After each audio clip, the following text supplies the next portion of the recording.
voilà ce chocolat. Alors, ici, je vous présente un plateau. Eh ben, allez, à peu près par jour. Il ne faut pas que je le fasse tomber par terre. Ici, alors, je le mets au réfrigérateur ou au congélateur. Allez, par jour, une quantité comme ça, 6 à 8 chocolats, suffit. Alors, vous pouvez très bien, ici, comme je fais là, en manger là, en le premier, en le croquant. Longuement. Extrêmement bon. Bien lâché. De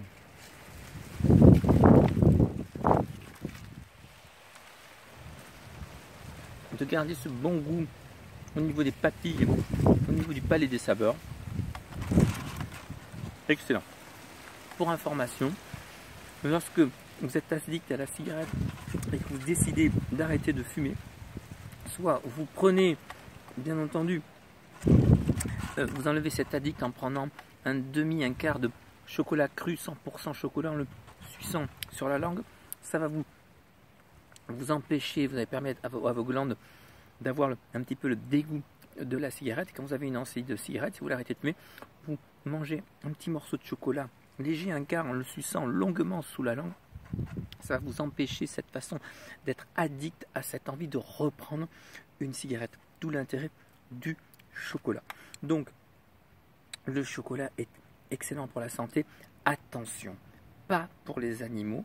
Il est strictement interdit, et ça j'appuie bien là-dessus, de donner du chocolat à votre chien.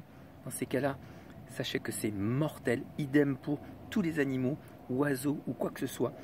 C'est comme la peau de l'avocat, hein. Quand vous la prenez, vous allez la recracher. C'est pas bon pour nous non plus, pour les oiseaux ou pour les animaux.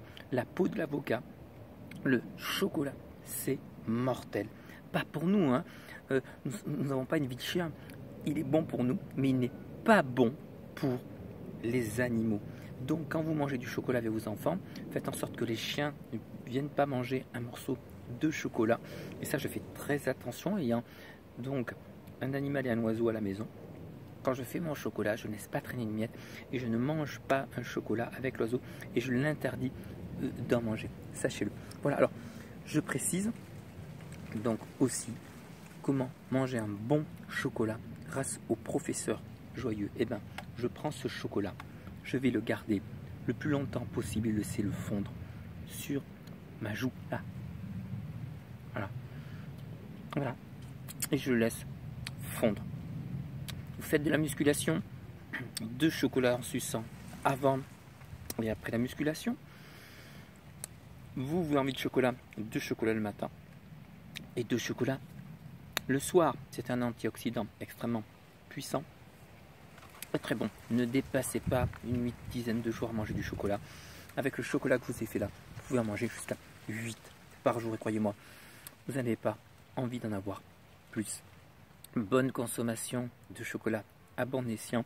Ne vous en privez pas tant que c'est du criollo, qui n'est pas cuit, qui est agriculture biologique. Il est bien fait avec une alimentation très très riche comme je le fais. C'est excellent pour la santé. Et croyez-moi, je fais mon chocolat une fois tous les 2 mois. Beaucoup plus l'hiver. Et si je ne veux pas mettre de la caféine, eh ben je mets du caroube. Donc, pensez-y. Et là, pour votre santé, c'est du bonheur. À bientôt.